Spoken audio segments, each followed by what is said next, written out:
2022 ফিনালিসিমায় ইতালির বিপক্ষে মাঠে নামে আর্জেন্টিনা। স্কোয়াডে ছিলেন দিবালা, সবেমাত্র ইনজুরি কাটিয়ে এসেছেন। শেষ সময়ে মাঠে নামিয়ে দিয়েছেন কোচ স্কালোনি।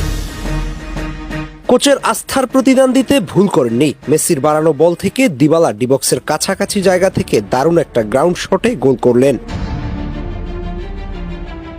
এরপর কাতার বিশ্বকাপ 2022 স্কোয়াডে থাকলেও সময় পাচ্ছিলেন না তেমন। তবে প্রয়োজনের মুহূর্তে আরও একবার নিজের কাজটা করলেন ঠান্ডা মাথায়। ফ্রান্সের সাথে পেনাল্টিতে যাওয়ার পর প্রায় নিশ্চিত, তখনই মাঠে নামিয়ে দেওয়া হলো দিবালাকে। পেনাল্টিতে পেনানকা শটে গোল নিশ্চিত করলেন। তবুও আর্জেন্টিনার জার্সিতে আসা যাওয়ার মধ্যেই ছিলেন। ইনজুরি যেন তার নিত্যদিনের সঙ্গী।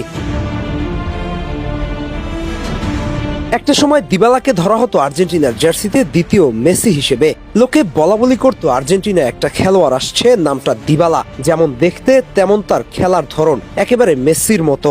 মেসির মতো শব্দটা রূপক অর্থে ব্যবহার করা হতো। মূলত প্লেয়িং স্টাইল ছিল দারুণ। তখন আর্জেন্টিনা একটা ভালো খেলোয়াড় আসা মানে ধুধু মরুভূমির বুকে এক পশলা বৃষ্টির মতো। আর্জেন্টিনা দল ছিল নড়বড়ে, হার কিংবা ড্র ছিল নিত্যদিনের সঙ্গী। সেই মুহূর্তে নায়কের মতো দেখতে একটা ছেলের আবির্ভাব হলো, একেবারে ধবধবে ফর্সা, চুলগুলো সিল্ক। মাঠে নামলে যেন সমস্ত আকর্ষণ ওকে ঘিরে। তবে ভাগ্যের কাছে বারবার হার মানতে হয়েছে তাকে, কখনো ইনজুরি, কখনো অফ ফর্ম। জাতীয় দলে স্থায়ী হতে পারেননি বেশি দিন।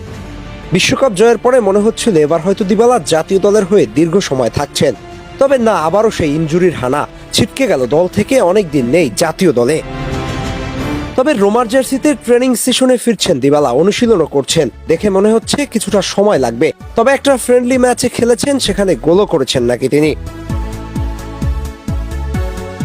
সামনের বছর বিশ্বকাপ, আর্জেন্টিনা এখন তারকার ছড়াছড়ি। এমন অবস্থায় স্কালোনি কি ভুলে যাবে দুঃসময়ের সহচরকে, নাকি আরেকটা সুযোগ দেওয়া উচিত দেশের জার্সিতে? হয়তো সুযোগ পেতে পারেন, আবার নাও পেতে পারেন। সবটা নির্ভর করছে তার ফিটনেস এবং স্কালোনির ভাবনার উপরে।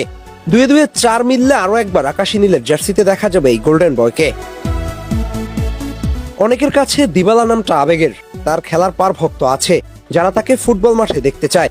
তাদের জন্য হলো হার্ড ওয়ার্ক করে দেশের জার্সিতে আরো একবার গায়ে চাপানো উচিত। দেখা যাক স্কালোনি কি ভাবেন, আগামী দিনে তাকে নিয়ে কোন প্ল্যানে আগান।